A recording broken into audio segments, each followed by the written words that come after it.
All right, 11 o'clock. Let's jump into it and get started. Have any of you guys read the book Good to Great? I think I started it. Yeah, Good to Great was super popular leadership book. What, 7 to 10 years ago, where everybody was reading in it, and it talked about a paradox with an admiral who was held captive. Stockdale paradox. If you Google it, you can research it. And I want this to kind of be the format of our call today to really help people. Yet he was held captive for about 7 years in Vietnam in horrible conditions, right? Nothing like we're experiencing today, being held captive. And here's what he asked, who are the people who made it? And he goes, the first people to go were the optimistics, meaning people who were too optimistic, kind of had their head in the sand and saying, oh, this is no big deal, it all passed and all that. He goes, meaning the group that said, I'm going to be out by December. And December would come and they wouldn't get out. The group that said, and they keep saying, oh, we'll be out by Easter, or we'll be out by next, and it didn't happen. And they actually died of a broken heart. They didn't make it. And then he went to the other group. And he went, the people that didn't have any hope or promise that days were going to be better, they were going to survive and get out. They didn't survive it every day. So as he said, it's a paradox. You got to have belief, right? You got to have faith, and yet you have to be disciplined and do the things that are necessary to survive in our current climate. So how I want to structure this call is, let's start with our agents in real estate is, tell me, what are you experiencing today? What are you seeing? Pending transaction, holding deals together. What does it look like? So who wants to jump in and get started? I've got something fun. Okay, Kimber, go ahead. I just got a text from Donna, my buyer's agent. She was like, I've got another buyer ready to write an offer today. She's been busy showing all the last couple of weeks. Mm-hmm. And so they're actually busier than we were this time last year. Okay. So you got some active buyers right now. Absolutely. I'm thrilled. Okay. Any deals that you see that are falling apart? Nope. Everybody's okay with remote closings and options that we've thrown out there for them. So we don't have any clients pulling out. That's good. Sharon, how about you? Everything's going great. I have buyers that I am sending to the lender. And the buyers that I do have that's on the fence is more or less because the fact is they want to see how everything's going to stabilize. And they're pretty much worried about their job. Yeah. So with that being said, I still just stay on top of them, talk to them, and just make sure I keep them where I need them to be. And then making sure that I'm getting all my other buyers also to the lender and getting them prepared for when the market does shift back, then I can get up and take off running. Okay. But otherwise, everybody's staying positive about it. They just don't want to really make that move right now. Okay. Okay. All right. Here, let me give you a little update what I'm seeing in office, because I'm hearing all of it, right? If a deal falls apart, I hear about it because people want to do it. And we've had some deals fall apart, right? People could have lost jobs. People are panicked of what's going to, yet that is a reality of the world that we in. And yet we'll close the month out strong. I'm not worried about financially for a business today. We're more worried about what's going April, May, and June, because people were interested in buying and selling were really January and February that are closing today. What's the mindset around sellers, buyers, and impact of real estate? So let me throw it out to Andy. Give us as an OP, what are you seeing, and what's some things that you're hearing right now? Well, more of just what you're saying. There's a lot of panic. If you have gone to the grocery store, you know what I'm talking about. I went in the other day just to buy one thing, and I left with $200 worth of stuff. Just being in there causes you to kind of like panic along with them. And that's what's happening with our buyers and sellers. Yes. But we can still sell homes, and we want you to continue to sell homes. It's just be creative about it. Be safe about it. So I think my email last night kind of freaked some people out, and I wasn't saying to stop showings. But how about we ask questions about who lives there? Make sure that they're healthy. If you are able to provide rubber gloves, do that. Make sure you've got If you don't have hand sanitizer, if you do, please use it. If not, soap and water. Just be safe about it.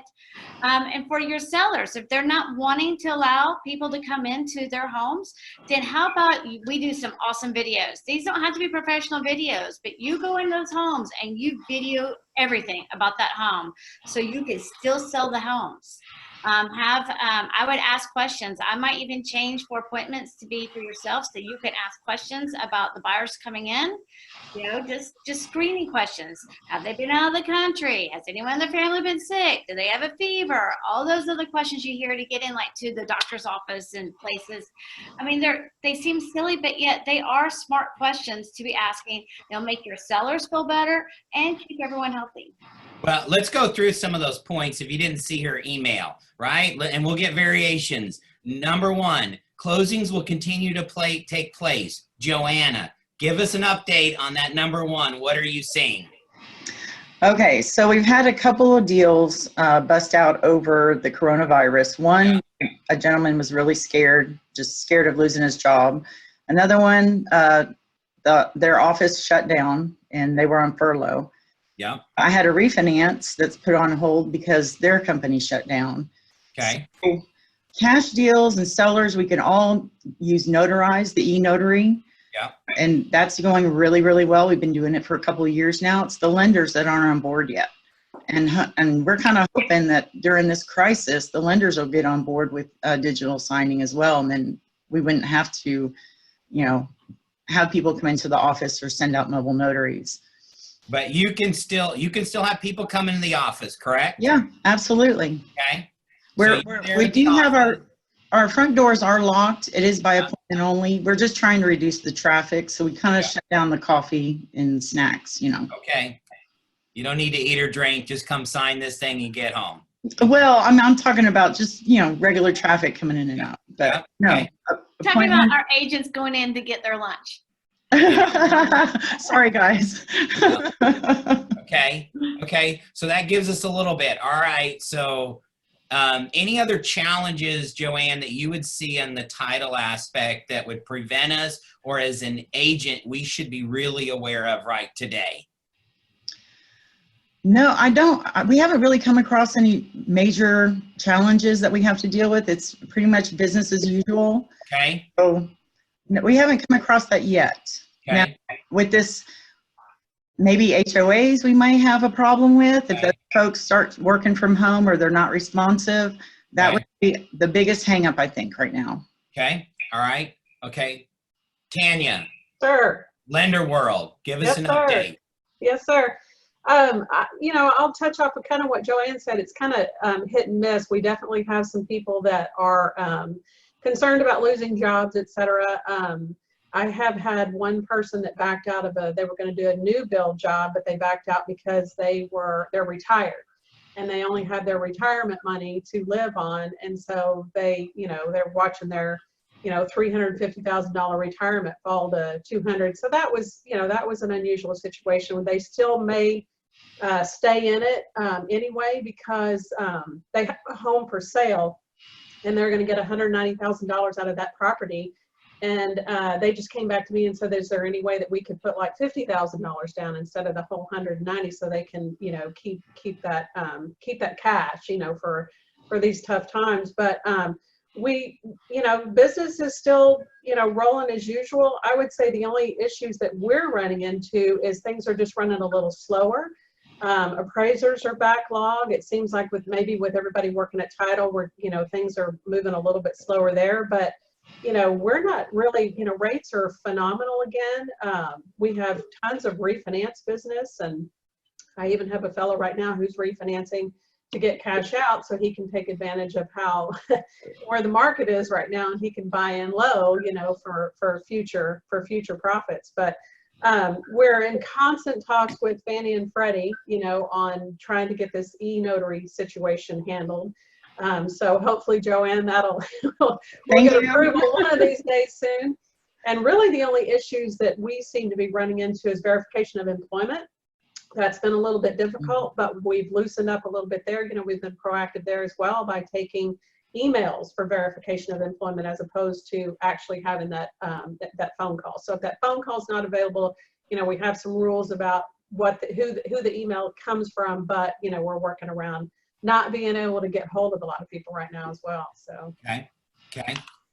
Forecast it. Even you can do a little doom and gloom. Anything that you see is, man, something that would really stop us in our tracks.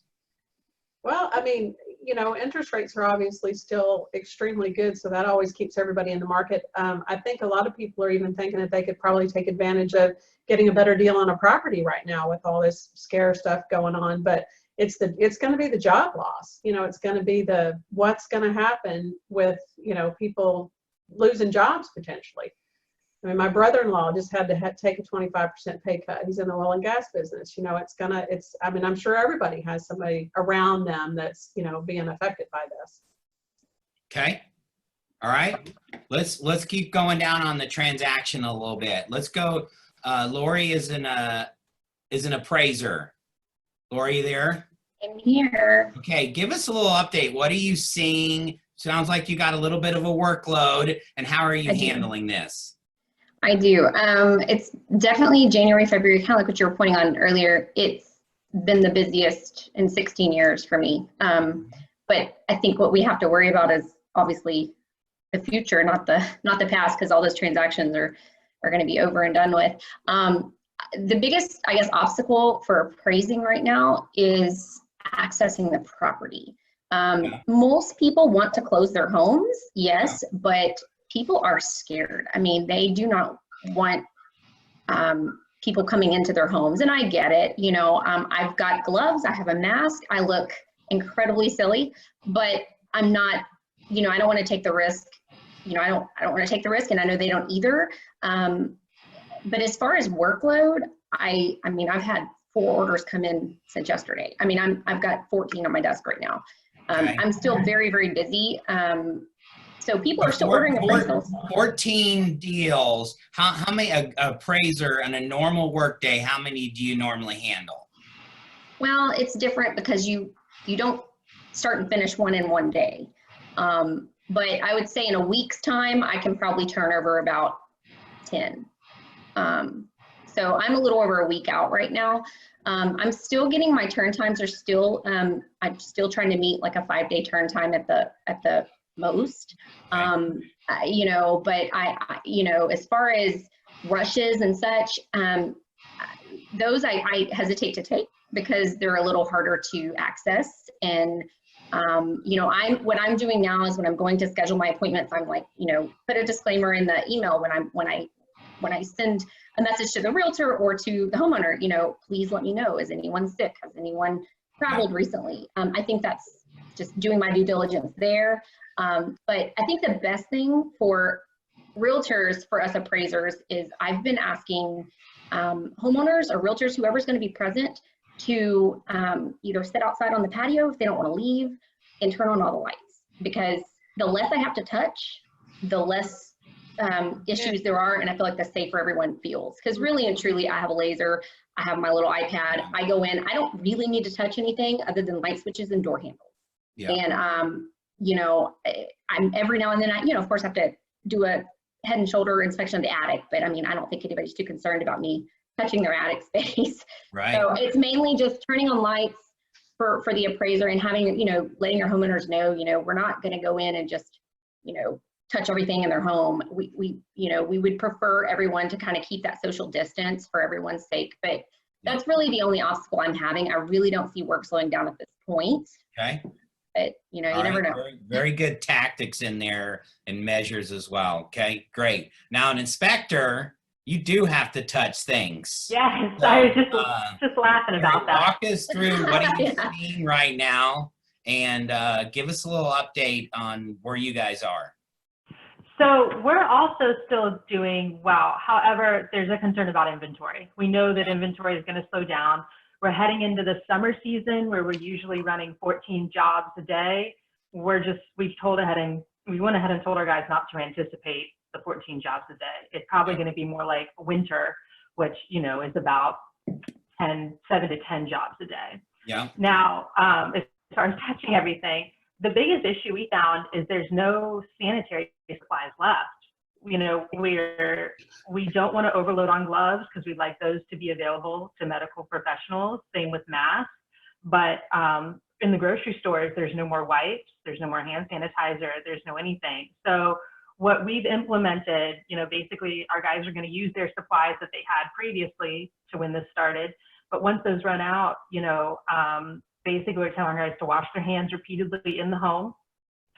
Anything, and try only to touch what we need to touch. So we need more than just doorknobs and light switches. You know, we have to touch appliances. We have to, you know, we have to touch things. I won't go over everything we have to touch, but we do. Basically, wash your hands repeatedly throughout the inspection if they're out of gloves.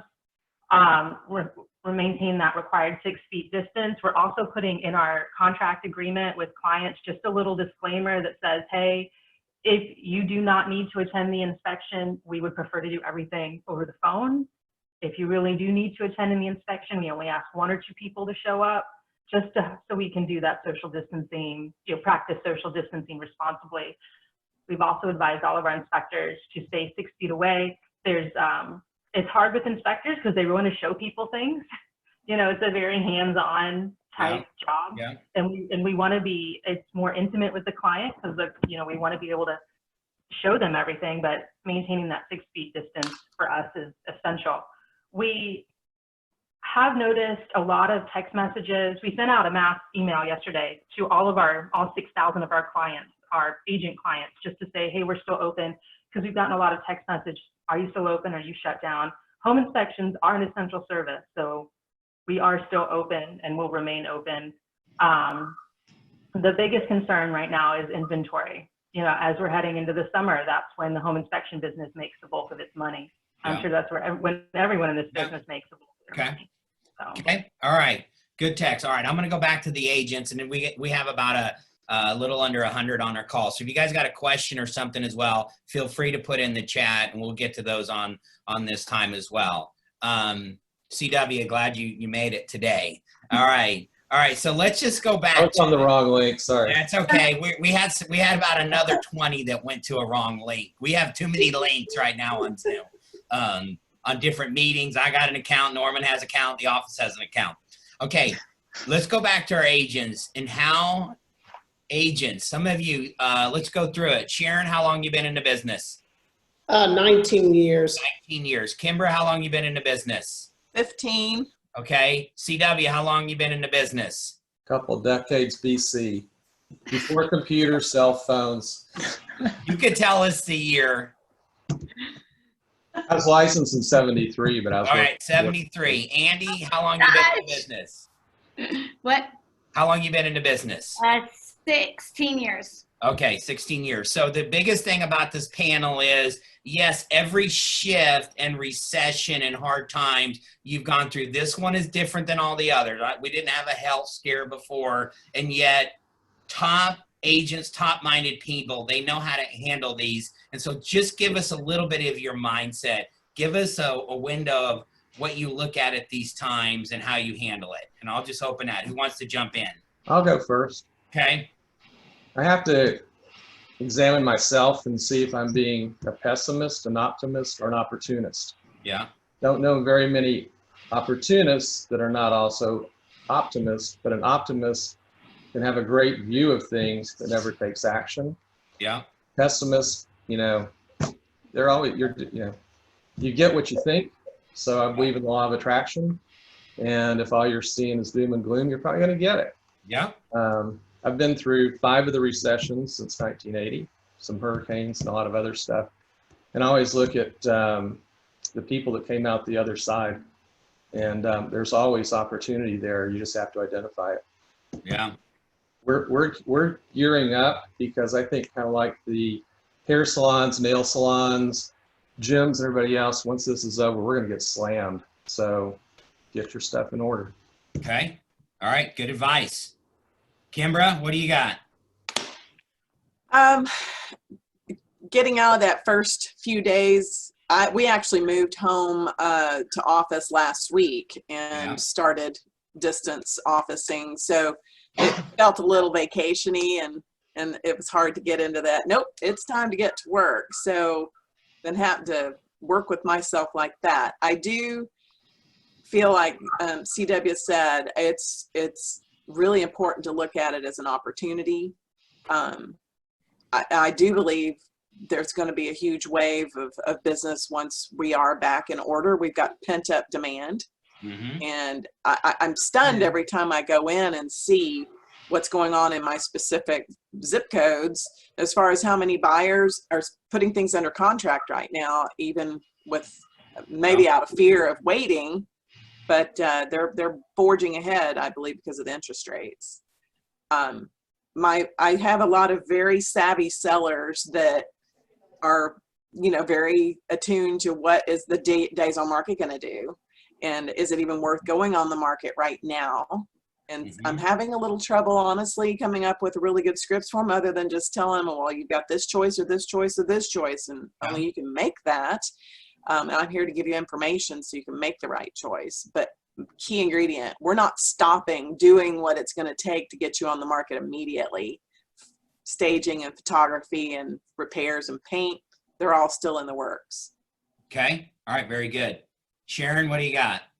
I'm just really taking this opportunity to really reach out and just gain that relationship with my clients, past clients, and just be able to get to know people better, spend time talking with them about the family. I mean, I've probably even been in the school videos with some of them, watching them teach their kids because they're having to do the from home on the video. So it's been really enjoyable for me. I did have a kind of push to get there because Netflix kind of sunk me in a little bit from the get-go. I wanted to get in that next one. I'm home, Netflix time. And then I had to realize, no, you can't get to Netflix. And then all of a sudden, I had went on Amazon, I think about 3 or 5 days before I got home, and I had ordered the Bode day timer. And it was so funny, it came at the right time, just when I said, oh, Netflix is sucking me in.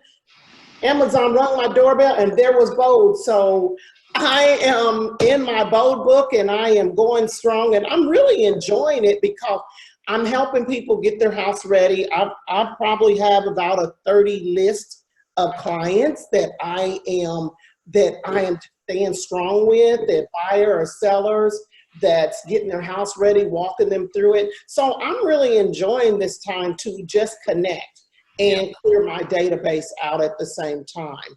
Yeah. So it's something that I felt like that I needed to do and help me get beside myself and not sink this all into how bad it is, but try to make a more positive situation out of it and to get to know people, because you'll be most surprised how many people that when you do call them, they're just like, I mean, I can't call no more than 20 people a day because everybody wants to talk. Yeah.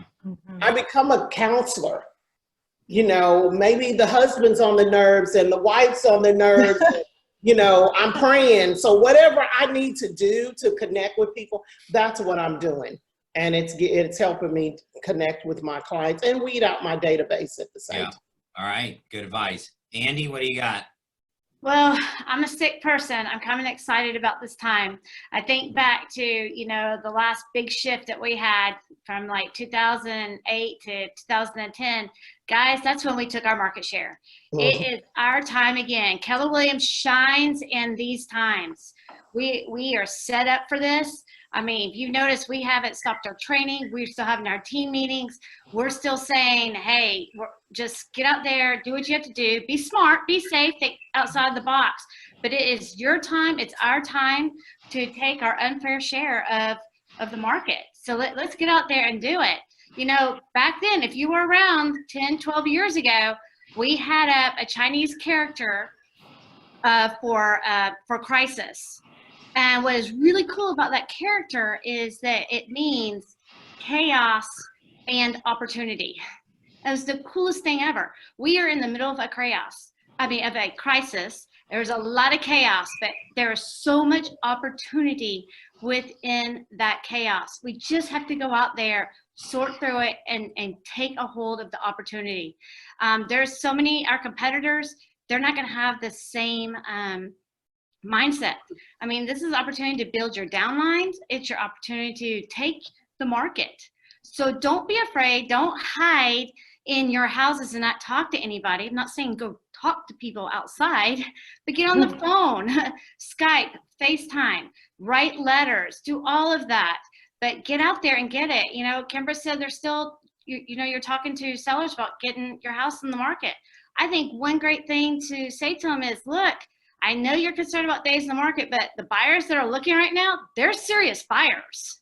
You know, we don't have as many looky-loos anymore, because who wants to go into a stranger's home if you don't need a new home? So that's one good thought right now. So guys, just don't be afraid to gain business, because you're going to be very surprised. Okay. All right, let's jump into a couple of questions and we'll finalize this a little bit. A couple of questions that come in is, what do you think about sales value and prices?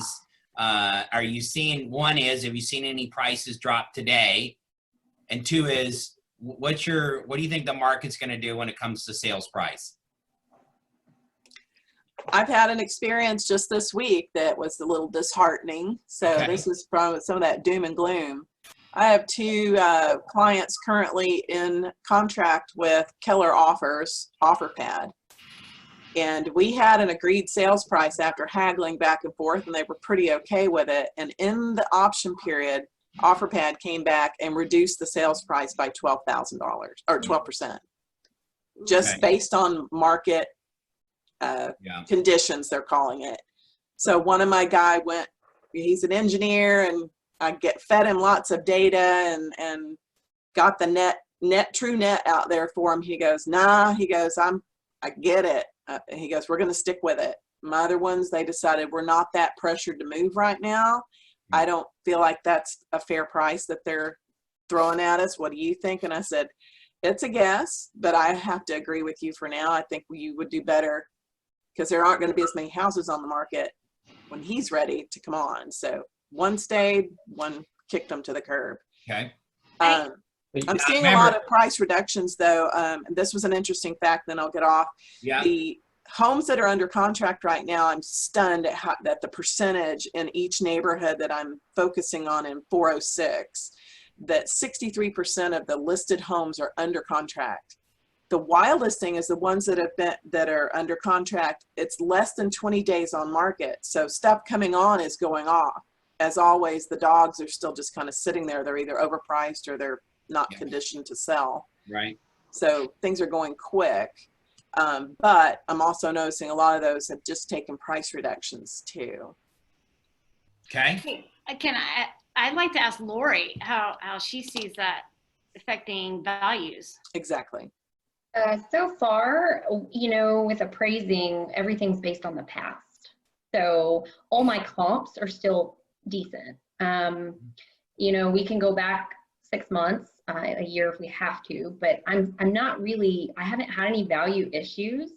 Everything. I think shoot it back and say no because of the current situation. Oh no, I mean, it's all based on, it's our opinion. So as long as I can support my opinion with those good comps, and those comps are, legitimate comparables, then they, I haven't had any kind of conditions come back from an underwriter. I mean, of course, every now and then we get these modules that they'll spit out, why didn't you use this cell or this cell? And I have to just go in and explain, this one was a foreclosure or this one was distressed. And that's something that I think is real important for realtors to put in the listing. If you have a motivated seller or a distressed sell, put it in the listing, because if we don't see that in the listing, we can't tell the underwriter that we didn't use that sale because it was motivated or because it was stressed, even though I pretty much have an idea if that's one of the only comps in the neighborhood that sold that low. It was probably distressed, or it was probably a divorce or an estate, or, estates are typically mentioned, but if there's a distressed sale, it would be very grateful and helpful to have that mentioned in the listing under agent comments, because I can go in and say, here it is, this is motivated. And I had to do that last week on a comp that came back, and I said, this one was motivated. It's on the same street, but it was motivated. It sold 20,000 under, you know, the others. And so that is very helpful, but I really haven't had any value issues as of yet. Lori, what about iBuyer? Is that coming across your radar, and is that impacting any values? No, I don't know about that. Okay. Well, here's something about the iBuyers. One is Zillow Offers has suspended the purchasing of item thereof. Yesterday, I was looking at our market of top producers, and all of a sudden I recognized the name as like being the second agent on the top. And I'm like, I've never seen this name before. Who is this? It was Open Door. And I was about to say, Open Door, I do see. Yeah. And that is something, but you know, I haven't noticed them selling at a liquidated value. Because you're seeing it on the second side. You're not seeing it on the purchase. Right. Yeah. Okay. All right. Very good. That's interesting. Okay. What, give me anything else. What's going on when you're sitting here listening to this call and we have about 107 people on it, and I asked you guys on for a reason. What's the one thing that you'd want people to really understand at this time, and you'd want them to take away? Well, Chad, pretty much I want everybody to understand that just be patient, stay calm, and you know, come from contribution. Yeah. Help people. You know, sometimes, you know, as our business, we have to understand that people generate energy from us. How are we handling this? So if you're going to call them and you're scared to take them out and you're afraid to go to their house or do this, then it's going to be just like what Andy was saying, you go to the grocery store and you get that feel from everybody in the grocery store. Because I did the same thing Andy did with HEB yesterday. And I'm just like coming home with $130 some worth of groceries. And I'm like, what am I doing with all this food? I got more in my fridge and my pantry I ever had in my life. Okay. So I'm just like, what is going on? So I feel the same way as with us, as when we talk to our clients, and if they feel that distress in our voice and they feel that we're not going to get back out there, then, you know, and that things are going to be bad, then that's what they're going to take that energy off of us. So we definitely need to make sure that if we're going to call and talk to them, at least be positive about it. Okay. You know, about the market too, in the 77459, there's been about 32 houses came up on the market in the last 2 weeks. Yeah. I mean, the last week, in the last 7 days, 32 properties came up on it. So that's a good thing. And, you know, 77545, it's only been 7. So, you know, you look at different areas, you look at, well, where are they working and how they're working, and then where they're going. You know, the 77459, you're dealing with a different clientele than you are in the 77545. So that's another thing that I take in consideration. Okay. All right. I think that, oh, sorry. I think that this is going to move us more into the digital age. Everything is going to become paperless, faceless. We'll be able to do everything quicker, faster, more efficient. So I think this is a good step forward. Obviously, it's not good that people are getting sick and, you know, we can't socialize. Yeah. But I think as far as pushing us into the future, where we'll be able to do transactions faster, quicker, easier, with less stress even, because you don't have to worry about appointment times for certain things. I think it's a good step forward in the future of real estate. Yeah, good. CW, let's hear it. You know, I found that the properties that are turnkey, that's what a lot of people coming into town are selling. We were looking up in the almost 600,000 with a client. I put under contract last week, and 5 of the properties that we had looked at went under contract, and those were like 650 to 500,000, and all those were turnkey. So, you know, use this time to get your sellers fixing the houses up. As far as not putting it on the market now, I disagree, because I think there's less competition. There's people that, the loans are still available, the interest rate's great. Meet the clients there so you don't have to sit in the car with them. You can easy to stay 6 feet apart as long as your sellers are okay with it. You know, they can wipe down their house, the rails, everything afterwards. But we're still seeing. I'm amazed at the activity. I'm actually thinking about putting an agent remark some of the ones that my places are vacant, so it's easy to show, because we're probably finding a lot of people that don't want to show their homes. Yeah. And just make it as easy to show as possible. I like that. That's good. Good strategy. Andy? I think the big thing is don't get caught up in the fear. I mean, I'm not saying don't be safe. I mean, I want you to be safe. I want you to wash your hands. I want you to ask questions, make smart decisions. But remember, fear is the absence of faith. And that's not a good place to be in. And don't let your life be ruled by fear. That's when things will completely fall apart for you. So just stay with faith and just believe this is a market of opportunity, and take advantage of all the opportunities that are being given to you right now. I said fear is false evidence appearing real. And, you know, Andy, you mentioned chaos. Well, chaos, things get really speeded up because you don't know where to go. You get distracted. It's almost like ADD because there's so many different things. You know, if you listen to CNN or Fox or, you know, PBS or whatever, you know, it's like who wants to scare you the most or who's being the most optimistic. But then you get distracted. So the main thing is to stay on course, I think. You know, it's a great opportunity to get your CE out of the way, you know, continuing education. And other things that, you know, hey, make good use of the time. And like what Sharon said, great time to talk to your clients. You know, you do have a little more time now to get on the phone with them and add in the notes in your, in command, you know, what's going on with them now. So, and they want to talk right now. Oh yeah, yeah. But just be positive though. Make sure you go into it with, you know, the unbelievable. Things are, you know, unbelievable. It's great. Because it is. It really is, if you look for it. Okay. Tanya, what do you I heard, Go. Let's go, Tanya. Sorry. Go. Yes. No, I was, what Andy said earlier about the buyers that are out there reminded me, I have a little bit of history in the car business. And when it was pouring down rain and somebody showed up to buy a car, you knew you had a buyer that day. You were going to get wet, but you were going to sell a car that day. So I really appreciate what you said there, Andy. And also, Sharon, I don't know if you guys know this, but the non-QM market is pretty much closed, which is all of our bank statement loans, foreign national loans, things like that. They're all out of business right now. But Sharon, I appreciate Well, say that one more time. All the non-QM lenders, which is our, you know, our non-qualified mortgage lenders, they've all had to shut the doors just because. Yeah, be specific about that. What does that mean?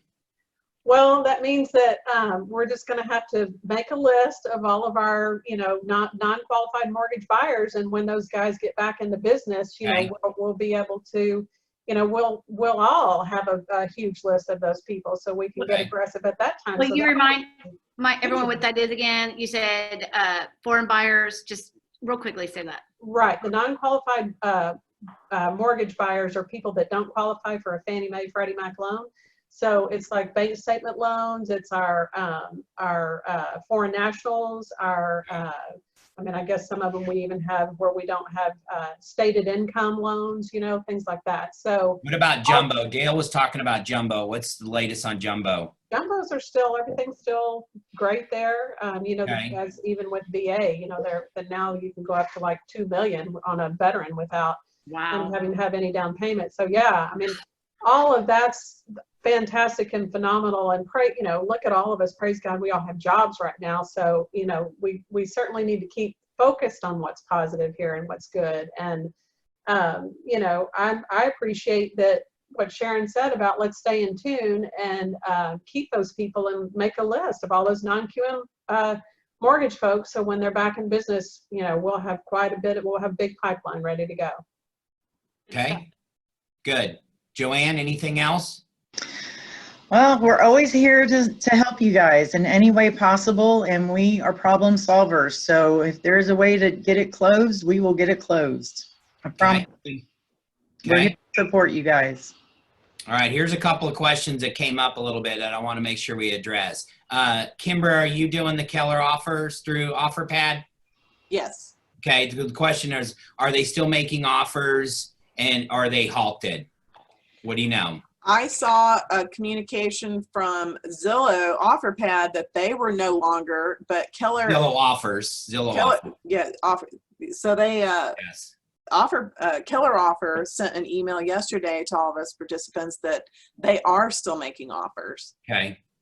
That's a great time. If you have not signed up for Keller Offer, this would be a great opportunity to do that. Kimberly, you've gone through the process. Tell us what you have to do and the quick update on the process. It really was, I think, a 3-hour information session, and then they send you your packets to understand how to sell it to people, and then the process, which they're still tweaking it, and I'm constantly throwing them questions because I feel unsure, but they're very friendly and they do return calls even at 8 o'clock at night. Okay. So, and there's a cost for that, correct? yes, I think it was $250, $299 for the certification. Okay. You have to do it once a year. But I feel like it's going to be an option for a lot of people. Say someone needed to sell a house, they're hesitant to put it on right now. And then when we are finally back in, now they're short on time. And this is a great opportunity for them to just get a quick offer they can close in 2 weeks. Okay. Another question is, how do you sign up for it? We'll email out the Keller Offer on the update as well. Okay. I'm making sure I don't miss any questions. There's like 2 things that are asked here as well. Sharon, where did you get your Bold Day planner? Through Amazon. Yeah. It's $30. Okay. Amazon is a little backed up. It is on Prime. They're backed up right now in about 5 to 7 days. Again, that's where I do that. So, and it's really awesome because you can jot down every 20 contacts, whoever you made. There's a sheet in there for that. You can come with your 411, your 135 every month. So it's a lot that where your business, what you want to do business wise for the month, annual, and what you want to do monthly. So it really much keeps you on track and keeps you embracing your business and to keep everything going month by month. All right, here's the next I have question. an extra one if anybody wants to buy one. You have one? I have an extra one. I ended up with 2, just $300, no problem. Okay, yeah. Find it in. All right, let's talk about expenses. We keep talking, and I'm going to sound like a broken record, but I want you guys to give me your input on cutting expenses. What does that look like in your world, and how are you going about it? Well, I'm not cutting Netflix. I know that much. Okay. We got that. Andy, talk to us about cutting expenses. What's a process that we should go through? Give it another. A lot of these people have heard me talk about it, but you share what do you think about expenses? Well, I was just real quickly looking for an email I just got yesterday, sent in from the region talking about that. And what she had in there was here it is, some pretty good stuff. When you are looking at cutting expenses, pretend and you're not profitable right now, and right now you may not be profitable. So look at every item, every line item in your expenses, and ask yourself, how specifically does this item, or what specifically does this item give me a return on my investment? How important is this item for my success? Is it a luxury? Is it something I want? Or is it something I absolutely have to have? What else can I do to lower my expenses? What are some alternatives I can do instead of whatever particular expense? So, Chad and I went through the same thing at home, going through some things. That's painful. I had to suspend, my monthly Stitch Fix and my Ipsy makeup monthly thing. I mean, those were small, and I really like those things, but it does add up. As we were going through things like that, it adds up, and every little bit counts. We did the same thing with the office, going through. We're calling our vendors with like the phones and the copiers and landlords, you know, asking for reductions just right now, because, you know, we don't know how long this is gonna take to get back to normal, and then there's going to be some fallout for several months. How long is it going to take to get back to the way it was before the virus? Okay. Hey, Chad. Yeah. I think preservation of cash is the biggie Yeah. for everyone. We went to our car loans and asked them for a 60-day reprieve on the loans. And I mean, Good idea. not that we couldn't really afford it, but at the same time, it's like, why not? No fault, no penalty, didn't affect your credit or anything else, but that saved a lot of money for the next That's a day. great idea. And they were more than happy to do it. I mean, it was through a credit union, TDCU, and another one. Yeah, it was great. And we did that with some other things too. We just went down the list and just said, you know, what are our expenses, just like you did, Andy, and went out to the creditors or whatever and said, hey, you know, what can you do for us? And some of them nothing, but quite a few of them. I mean, we're Yeah. People will negotiate right now. So yeah, you got it. It's an opportunity. yeah. You know, take advantage of it. I mean, Okay. they know that some is better than none, and right now, some people just won't be able to pay. So, Mhm. Yeah. Okay. Any other thoughts on cutting expenses? Kimbra? I've looked at a few things, but I have a weird feeling of I don't want to cancel my membership at my gym, even though I can't go because I want to support them. I'm kind of feeling very community supportive minded about a lot of things. It's not a cost saving, but it's a, hey, people, if this is bringing a reality home to you that your regular real estate business is very roller coastery and you would like to have some steady income, I have the beauty of 9 rental properties that are going to be paying rent, and that always eases my mind that I'm not going to hit rock bottom. I'm also preparing myself mentally for several of those to come back to me and say, I need you to reduce my rent this month or hold it off, and I'm prepared to do that. Okay. Are you, that was a question in the panel. Are you seeing any challenges in the rental market right now? Not yet. Not that weren't already there. People just not managing their money the way they should. I do expect, like I said, maybe 1 or 2 more to ask for some sort of a reduction or a delay, a grace period, and I'm happy to do that. Everybody goes through that, especially the ones that have been paying on time. I'm going to be like, absolutely. The other ones, I'm going to growl at them. Yeah. Well, on the commercial side, like I was visiting with Joe Rothschild, a lot of commercial properties, he has tenants coming to him and asking for a little forgiveness, putting the discount today that they'll put on the end of the lease. And yet people are coming in the commercial arena as well. Okay. All right. One little plug that I tell Reliant, Yuli on hers is Reliant, electricity is their prices has dropped. So if you haven't got a quote, all KWSW agents, you get 5% off on yours. That's a good place to look on electricity. She can handle it and do it on her own as well. Her information's in the chat room. If you can see that, take a peek at it. I would tell you to quote out your electricity. I tell you do everything personally, from insurance to electricity, renegotiate it and or cut it. And I think some of you are going to find is you might have accidentally had 2 Netflix accounts and you didn't even know it. And it wouldn't have been you. Maybe it was your children. you sound like you know it from experience. Yeah, it could be.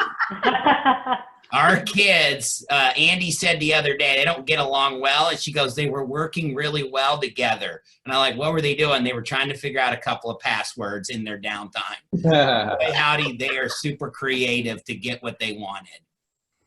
So. Hey, Chad, I have one thing I want to share with everybody before we leave. So I got this from the region today. Because of the stay-at-home orders, they're recommending you have these things in your car. So we'll send this out to you today, so we watch your email. But one of it is a safe passage letter. You know, just driving to the office today, the road was eerily empty. 59 was eerily empty. So you're not, you're probably not going to be stopped, but just in case you are, keep a safe passage letter in your car, which we'll send out to you, and a copy of your specific county order that, that real estate is essential business. Have your business card. Go ahead and print out your HAR card and your truck license number, and keep all that in a folder. Again, it's just being overly cautious, which our Houston area director is a little bit overly cautious, but at the same time, it could, prevent an embarrassing moment, or, even getting a ticket if an officer doesn't believe you. But guys, these officers don't always know what the rules are.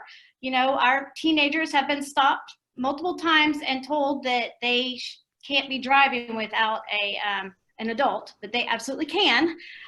So don't just assume that the police officers know what the rules are. Okay. All right. One final takeaway. Anything that we missed that I should have talked about? I think we answered all of our questions or panels. Anything else that I might have missed? Anything else you want everybody to walk away with?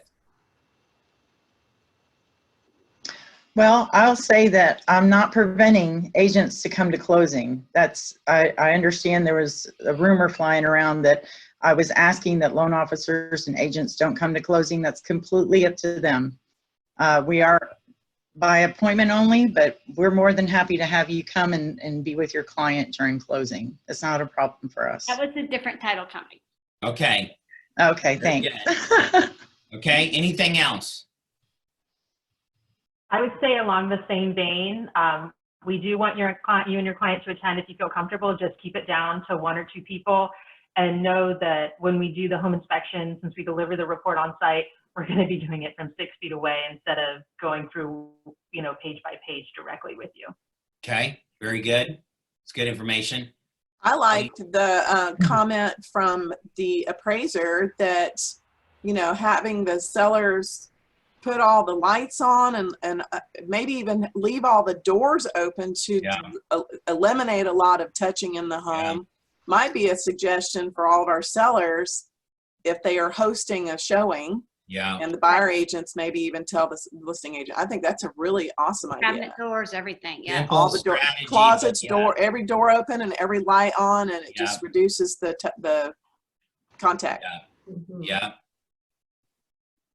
Very good. I just say go out there and make your list. Check it twice. Call everybody. Be happy. I can't recommend just calling out and touching people. I make a joke with this with Andy, right? Anybody watch Friends? Joey Tribbiani to his lines, how you doing, right? That's how I got Andy to go out with me on a date. But the simple script of just, how are you doing? What are you experiencing? That is just flowing into major conversations. It's a human element and a touch and really meaning it. That's all we're doing, and it just, it's so easy, and definitely people are surprised you called, and I said, just checking on my people. How are you doing? Yeah. One yesterday asked me if he was doing bad, was I going to come over and help him? I told him I was going to make him dinner and drop it off at the door and take off running. Yeah. There's all sorts of creative ways that we can help people. So let's get creative. Let's have the human touch as well. All right. Well, I appreciate you guys spending time with us. Very impactful, a lot of information. Don't hesitate to reach out to me if there's anything that I can do to help you as well. And I'm telling you, this book, right? If you're not reading it, the Shift book is filled with tactics to help us through it. And yet we're going over each one of these, and we hit on so many of these tactics. Get your mind right? Don't live in la land. We're going to have an impact from this. We don't even know all the things they're going to impact, but yet the light's going to turn back on. I think CW, you used the term what? Slingshot? Yeah, it always comes back like a slingshot. Yeah. You better be ready for it or you'll be left behind. Yeah, great take as well. We're talking about bulletproofing your deals. You had some great takes on it as well. Like, be a professional. Here's what Gary Keller says. Most difficulties is because we talk too much, right? Tell people what you know. when you know it. When you don't know it, you got to know the difference between the two. Go out and reach advice. And some of this is not black or white. Should I do a showing? Should I not do a showing? Well, it depends. Walk through it a little bit. Let's be smart. Yeah, we got people that are panicked. Yet we want to honor our leaders of our country, what they're doing too, and they're asking for this. You might not agree with it, yet this is the card we've been dealt with. So here to help. Thank you guys so much for a panel. A lot of great information. You got to have a great day. And let's go rock it. This is an opportunity. Go get it. Thank you. Thank you. Thank you. Thank you. Bye.